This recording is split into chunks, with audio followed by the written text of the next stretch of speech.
That is the heartbreaking final message sent from a crew member on a cargo ship that's vanished in the Bermuda Triangle. The Coast Guard still hopes to find survivors. We're going to begin with the race to find 4 crew members missing after this cargo ship capsized. Container ships, the behemoths of modern trade, crisscross our oceans, delivering goods to every corner of the globe. But some of these colossal vessels carry more than just cargo. They harbor mysteries that have baffled experts and seafarers for decades. Join us as we explore 5 of the most mysterious container ships at sea. From ghost ships to inexplicable disappearances, these stories will leave you questioning what really happens on the vast, open ocean. Number 5. The Chong Gang, North Korea's mysterious cargo ship. In the shadowy world of maritime intrigue, only few stories are as compelling and thrilling as that of the Chong Gang North Korean cargo ship. The Chong Gang is a general cargo ship that has plied the world's seas for decades. Built in 1977, this aging vessel is one of the many ships in North Korea's merchant fleet, often used for transporting various goods under radar. However, it was not until July 2013 that the ship's activities would catapult it into the global spotlight and cause controversy. On July 10, 2013, the Chong Gang set sail from the Pacific side of the Panama Canal, heading for its final destination in North Korea.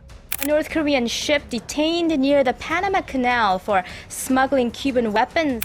The official cargo manifest declared the ship was carrying 10,000 tons of sugar, a seemingly innocuous load. But as the ship approached the Panama Canal, Panamanian authorities, acting on a tip from an unnamed intelligence source, decided to inspect the vessel.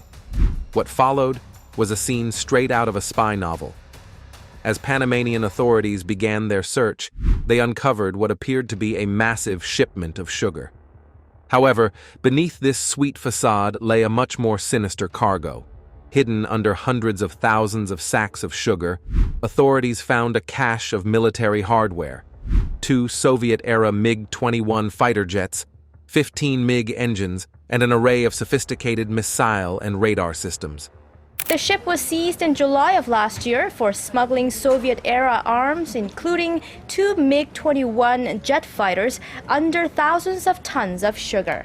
These were meticulously concealed in the ship's hold, a clear violation of international sanctions imposed on North Korea. The discovery sent shockwaves through the international community. The United Nations had long placed stringent sanctions on North Korea, prohibiting the import and export of arms.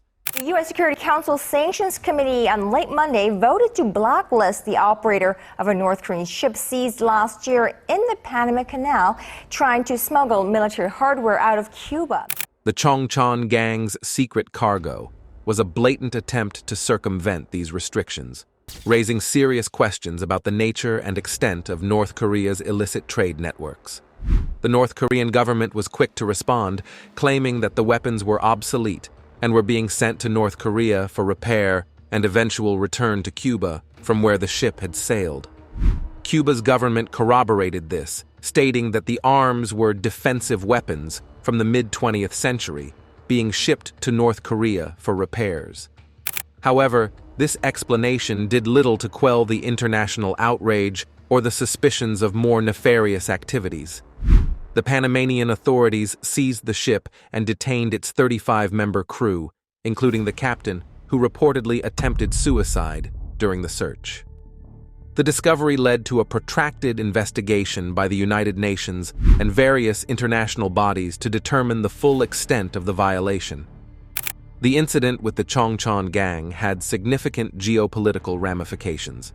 It highlighted the extent of North Korea's efforts to evade international sanctions and the lengths to which it would go to acquire or distribute military technology. The ship's seizure underscored the challenges faced by the international community in enforcing sanctions and preventing the proliferation of arms. The United Nations Security Council condemned the act. As you know, shipments of arms or related material to or from Korea, would violate Security Council resolutions, 3 of them, as a matter of fact. And the incident further isolated North Korea diplomatically. The ship was held in Panama for months as investigations continued. and it was not until early 2014 that the Panamanian authorities released the ship and its crew, although the illicit cargo was confiscated. The saga of the Chong gang indicates the murky world of international maritime trade and the persistent challenge of monitoring and enforcing sanctions. The ship itself, after being released, returned to North Korea. The incident also brought to light the significant role that intelligence and international cooperation play in maintaining global security. This is because the ship's crew threatened the Panama Canal security by not declaring it was transporting weapons. Without the tip-off that led Panamanian authorities to search the Chong gang, the ship might have successfully delivered its clandestine cargo, potentially altering the balance of military capabilities in the region. Furthermore, the Chong gang affair underscored the resilience and resourcefulness of North Korea's regime in sustaining its military ambitions despite international isolation. The sophisticated concealment of the weapons beneath tons of sugar. The ship was seized in July of last year for smuggling Soviet-era arms, including 2 MiG-21 jet fighters under thousands of tons of sugar. Illustrated a level of cunning and deception that has become synonymous with North Korea's strategies on the world stage. Number 4. MV Darbishire, the largest British shipwreck. The MV Darbishire was a massive bulk carrier, measuring nearly 300 meters in length and weighing over 169,000 tons. Built in 1976 by Swan Hunter in England, it was designed to transport vast quantities of cargo across the world's oceans. As a member of the Bridge-class series, Darbishire was a technological marvel of its time, capable of carrying over 157,000 tons of iron ore. On its final voyage, the Darbishire set sail from Sept-Îles, Canada, on July 11, 1980, loaded with a full cargo of iron ore destined for Kawasaki, Japan.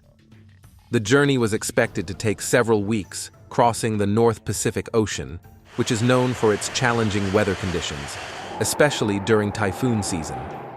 Everything seemed routine as the Darbishire made its way across the Pacific. However, on September 9, 1980, the vessel found itself in the path of Typhoon Orchid. This powerful storm, characterized by its fierce winds and towering waves, proved to be too much for Darbishire. The ship disappeared without sending any distress signals, vanishing into the vast expanse of the ocean. The sudden loss of Darbishire left a profound impact on the families of the crew and the maritime community. You came up to my bedroom at the time and said, there's been an accident, it's your dad. But at that point, we didn't know what had happened. The 44 people on board, 42 crew members and 2 wives, were never heard from again, and the cause of the ship's disappearance remained a mystery for years. Immediately following the disappearance, search and rescue operations were launched, but they were hampered by the vast search area and severe weather conditions. No survivors were found, and only a few pieces of floating debris, including a lifeboat and some oil drums, were recovered. Try to figure out where's this ship that should have been here. All they see is an oil slick. There's no trace, no sign of the ship. It's just gone. These fragments provided little insight into what had caused such a massive ship to vanish without a trace. Initial theories about Darbishire's fate varied. Some speculated that the ship might have experienced a structural failure due to the extreme stress of the typhoon. Others suggested that human error or navigational mistakes could have played a role. We were talking about something was man-made. This wasn't geological. It was definitely man-made. However, without any concrete evidence, these theories remained speculative. For the families of those lost in Darbishire, the lack of answers was unbearable. They formed the Darbishire Families Association, DFA, and tirelessly campaigned for a thorough investigation into the sinking. Coast Guard office sent investigators out immediately, and so they were gathering information, and they were feeding it to it. Their persistence eventually led to the British government commissioning several studies to determine the fate of Darbishire. In the late 1980s and early 1990s, a series of surveys were conducted, but it wasn't until 1994 that a breakthrough occurred. a deep-sea search led by the oceanographer Robert Ballard, famed for his discovery of the Titanic wreck, located the remains of Darbishire lying on the ocean floor at a depth of over 4,000 meters. The discovery of Darbishire's wreck was a monumental step in uncovering the truth. The wreckage was scattered over a large area, indicative of a catastrophic breakup. The analysis of the wreckage, combined with the data collected during the surveys, revealed that the ship had indeed broken apart in the face of Typhoon Orchid's ferocity. The investigation concluded that Darbishire had suffered from a structural failure due to the immense stresses imposed by the storm. A critical factor was found to be the design of the ship's hatch covers. These covers were not strong enough to withstand the pounding of the massive waves, leading to the flooding of the cargo holds. As water inundated the holds, the ship's stability was compromised, ultimately causing it to break apart and sink rapidly. The final report on the sinking of the Darbishire was published in 2000, nearly 20 years after the tragedy. It provided a comprehensive analysis of the events leading to the ship's loss and offered crucial recommendations for improving the safety of bulk carriers. One of the key findings was the inadequacy of the hatch covers and the need for more rigorous design standards to ensure they could withstand extreme weather conditions. The report also highlighted the importance of regular inspections and maintenance to identify and rectify potential weaknesses in ship structures. The lessons learned from the Darbishire disaster led to significant reforms in the maritime industry. New regulations were introduced to enhance the safety of bulk carriers, including stricter design criteria for hatch covers, improved inspection regimes, and better training for crew members to handle emergency situations. The MV Darbishire's disappearance during Typhoon Orchid in 1980 remains one of the most significant tragedies of the 20th century.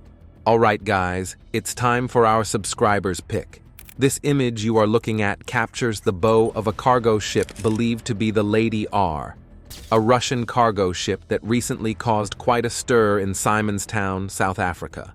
The findings of the inquiry into the docking of the Russian cargo vessel, the Lady R, at Simonstown Naval Base in December last year. The Lady R arrived without much fanfare, but its activities quickly drew attention. Why? Because it was observed loading and unloading cargo at night during load-shedding periods, making everything seem super secretive. Now, Lady R has been sanctioned by the U.S. Treasury Department. This means the ship is suspected of carrying sensitive or illegal materials. While the exact contents of its cargo remain a mystery, the clandestine operations suggest something significant and possibly illegal or dangerous was being transported. Local residents and naval personnel also witnessed the ship's unusual behavior, fueling speculations about what it might have been up to.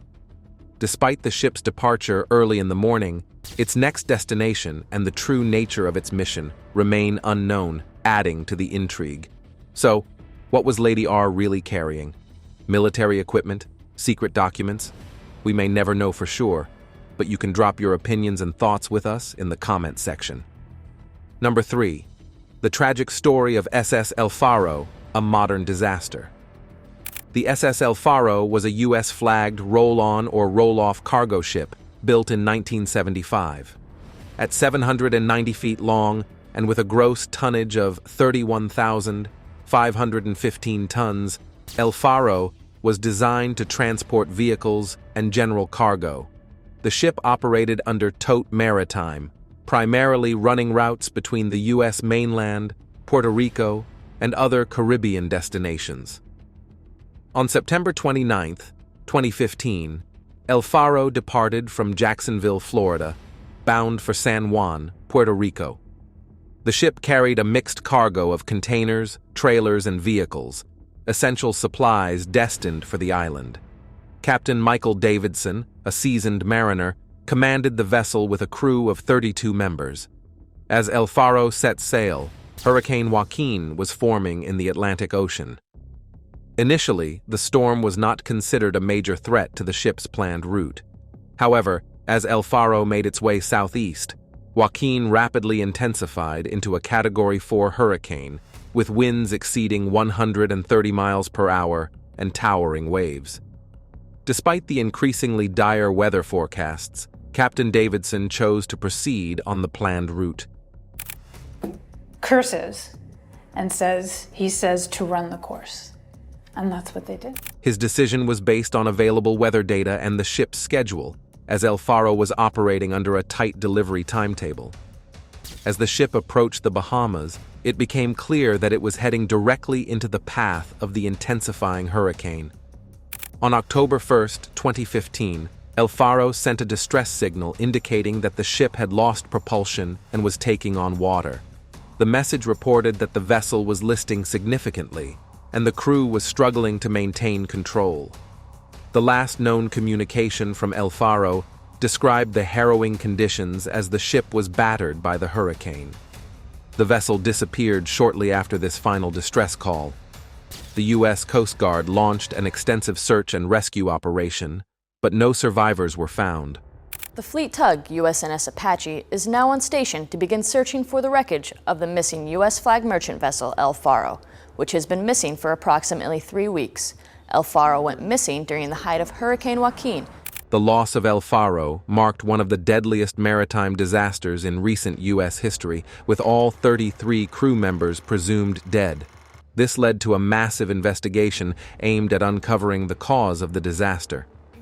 The National Transportation Safety Board, NTSB, and the U.S. Coast Guard spearheaded the search for the ship's wreckage, which was believed to lie in deep waters near the Bahamas.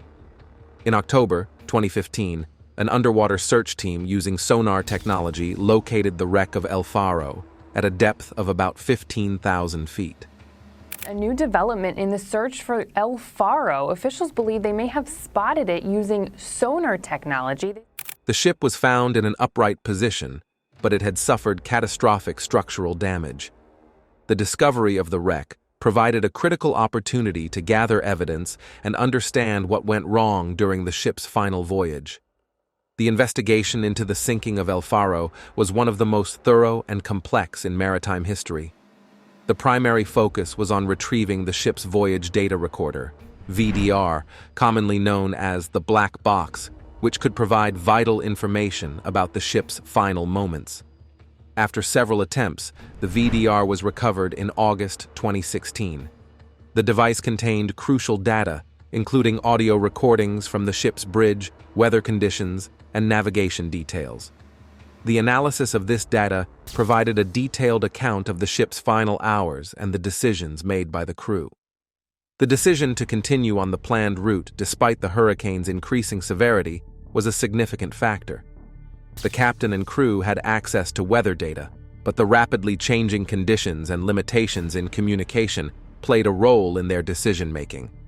The ship's loss of propulsion, caused by flooding in the engine room, left it vulnerable to the hurricane's power. Without propulsion, El Faro was unable to navigate away from the storm or maintain stability. The investigation also highlighted vulnerabilities in the ship's design and maintenance. The open cargo decks allowed water to flood the ship, and the aging structure may have contributed to the rapid sinking. The crew's response to the emergency was also scrutinized. While they acted with professionalism, the extreme conditions and the speed of the flooding overwhelmed their efforts. The loss of El Faro prompted significant changes in maritime safety regulations and practices. The NTSB and Coast Guard made several recommendations to prevent similar tragedies in the future. These included improvements in weather forecasting and communication, enhanced training for crews, and stricter regulations on ship design and maintenance. Tote Maritime also faced scrutiny and made changes to its operational procedures. The company implemented new safety protocols and invested in technology to better monitor weather conditions and ship performance. The tragedy of El Faro left a great impact on the maritime community and the families of the lost crew members. In Jacksonville Sunday, families of El Faro's crew left flowers and gifts at the plaques bearing their loved one's name. The disaster has made us realize the relentless power of nature and the importance of rigorous safety standards and preparedness in the shipping industry. The legacy of El Faro is one of lessons learned and the enduring quest for safety and accountability in the face of nature's formidable power. Number 2. The haunting mystery of SS Urang Maan, ghost ship of the Malacca Strait. The SS Urang Maan was a Dutch freighter, purportedly named after the Indonesian city of Medan on the island of Sumatra. The exact details of the ship's construction, ownership, and previous voyages are shrouded in mystery, adding to the allure of its story. Some accounts suggest that the ship was operating under the Dutch East Indies Shipping Registry, which was common for vessels in Southeast Asia during the post-World War II era. In June 1947, the Urang Maan was sailing through the Strait of Malacca, one of the busiest and most strategic maritime routes in the world, linking the Indian Ocean with the Pacific. The ship's exact destination and cargo remain speculative, with some sources suggesting it was carrying a mixed load typical of post-war freighters, including goods such as spices, machinery, and possibly hazardous materials. The legend of the SS Urang Maan began with a series of distress signals reportedly intercepted by nearby ships and shore stations. The most commonly cited version of the distress message is as follows: SOS from Urang Maan. We float. All officers, including the captain, are dead in the chart room and on the bridge. Probably whole crew dead. This was followed by a series of indecipherable Morse code signals, and then one final chilling message: I die. The cryptic and terrifying nature of the distress call prompted immediate action. The nearest ship, the American merchant vessel Silver Star, responded to the SOS and altered its course to locate the Urang Maan. When the Silver Star reached the coordinates provided in the distress signal, they found the Urang Maan adrift, apparently undamaged but eerily silent. Boarding parties were dispatched to investigate, and what they discovered on board was the stuff of nightmares. Every member of Urang Maan's crew was found dead, their bodies strewn across the ship in various locations. The crew members reportedly had ghastly expressions of horror on their faces, with some accounts describing their eyes wide open and mouths agape, as if frozen in their final moments of terror. Even the ship's dog was found dead, with a similarly grotesque expression. Adding to the mystery, there were no visible signs of injury or struggle on any of the bodies. The ship's chart room and bridge, where the captain and officers were found, showed no evidence of damage or foul play. The temperature on board was reportedly unnaturally cold, despite the tropical climate outside. As the crew of the Silver Star attempted to tow the Urang Maan back to port for further investigation, a fire broke out in the ship's cargo hold. The flames spread rapidly, and the Silver Star's crew had to abandon the salvage operation. Shortly thereafter, the Urang Maan reportedly exploded with such force that the vessel was torn apart and sank into the depths of the Strait of Malacca. The destruction of the ship left no trace of the evidence that might have explained the mysterious deaths, and with the Urang Maan's sinking, so too sank the hope of solving one of the most perplexing maritime mysteries in history. The story of the SS Urang Maan has given rise to numerous theories. One theory suggests that the ship was carrying a cargo of hazardous materials, such as chemicals or gases, which could have leaked and poisoned the crew. This might explain the lack of visible injuries and the strange expressions on their faces. However, the specifics of such a cargo remain speculative. Another plausible explanation is that a malfunction in the ship's boiler system led to a buildup of carbon monoxide, which suffocated the crew. The eerie expressions might have been caused by the lack of oxygen and the crew's struggle to breathe in their final moments. Some have speculated that the ship could have been attacked by pirates who subsequently fled, although the lack of visible violence or theft makes this theory less likely. The more fantastical theories delve into the supernatural, suggesting that the crew encountered some form of ghostly or extraterrestrial phenomenon. These theories, while captivating, lack any substantial evidence. Another intriguing theory posits that the Urang Maan might have been involved in clandestine operations related to post-war espionage. The secrecy surrounding the ship and its mission could have been deliberate, and the incident might have been a cover-up for a mission gone wrong. The story of the SS Urang Maan has persisted for over 7 decades, becoming a subject of fascination for researchers, writers, and paranormal enthusiasts. The lack of concrete evidence and the destruction of the ship have left the mystery wide open, allowing for endless speculation and storytelling. The truth behind this ghost ship may never be fully known, but its legacy lives on in the annals of maritime mystery, inviting us to ponder the unknown and the unexplained. Number 1. The vanishing of the SS Marine Sulfur Queen. The SS Marine Sulfur Queen began its life as a T-2 tanker, part of a fleet built during World War II to transport oil. Post-war, the ship was repurposed to carry molten sulfur. This conversion involved significant modifications, including the installation of sulfur-carrying tanks and heating elements to keep the sulfur in a liquid state during transit. At 524 feet long, the ship was a formidable vessel, capable of carrying over 15,000 tons of cargo. Despite its robust construction, the Marine Sulfur Queen had several reported structural issues. Concerns about the ship's safety were raised even before its final voyage, with reports of corrosion, structural weaknesses, and previous incidents of fire. The ship's hazardous cargo added another layer of complexity to its operations. Molten sulfur must be maintained at a temperature above 239 degrees Fahrenheit to remain liquid, requiring careful management and robust containment measures.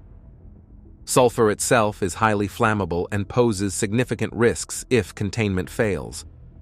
The hazardous nature of the cargo made the ship's journey particularly perilous. On February 2, 1963, the SS Marine Sulfur Queen set sail from Beaumont, Texas, bound for Norfolk, Virginia.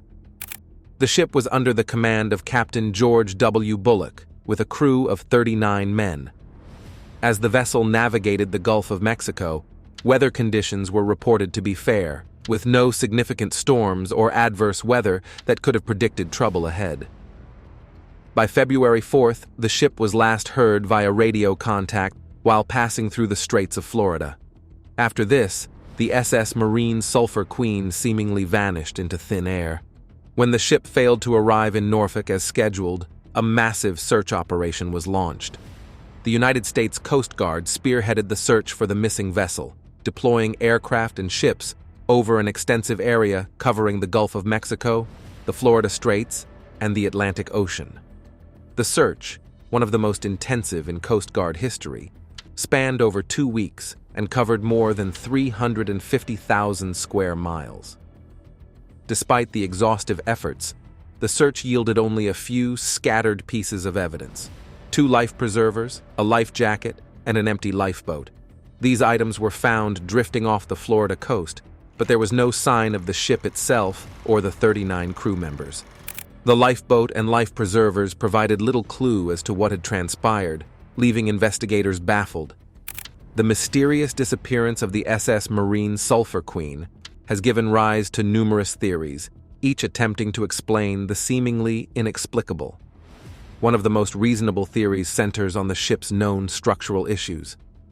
The conversion of the T-2 tanker to carry molten sulfur placed significant strain on its hull and infrastructure. Corrosion and fatigue cracks might have weakened the vessel, making it susceptible to catastrophic failure. The ship could have broken apart suddenly, leading to a swift and total loss. Given the hazardous nature of molten sulfur, an onboard explosion is another likely cause. Sulfur's flammability means that even a minor containment breach or spark could result in a devastating fire or explosion. Such an event could have destroyed the ship almost instantly, leaving little time for the crew to respond or send a distress signal. In addition, the liquid sulfur cargo, if not properly stabilized, could have shifted during transit, causing the ship to list and potentially capsize. Shifting cargo is a known hazard for tankers, and with the additional complexities of molten sulfur, this remains a plausible scenario. While less likely, the possibility of human error or sabotage cannot also be entirely ruled out. Mistakes in handling the cargo, navigating the vessel, or even intentional sabotage might have led to the ship's demise. However, there is no concrete evidence to support this theory. As with many maritime and aviation disappearances in the region, some have speculated that the marine Sulfur Queen fell victim to the mysterious forces of the Bermuda Triangle. This theory, while popular in conspiracy circles, lacks scientific backing and is often dismissed by serious investigators. The disappearance of the SS Marine Sulfur Queen had a profound impact on maritime safety regulations and the shipping industry. The loss highlighted the inherent risks associated with converting older vessels to carry hazardous materials, prompting stricter standards for such modifications. The case also underscored the importance of rigorous maintenance and inspection protocols, especially for ships carrying dangerous cargo. The Coast Guard's investigation revealed deficiencies in the oversight and regulation of such vessels, leading to improvements in safety practices. For the families of the 39 crew members, the loss of the Marine Sulfur Queen was a devastating and unresolved tragedy. The lack of closure has left a lingering sense of loss and unanswered questions. Memorials and tributes have been dedicated to the crew, ensuring their memory lives on even as the mystery of their fate remains unsolved. And that's all for today. Thanks for watching.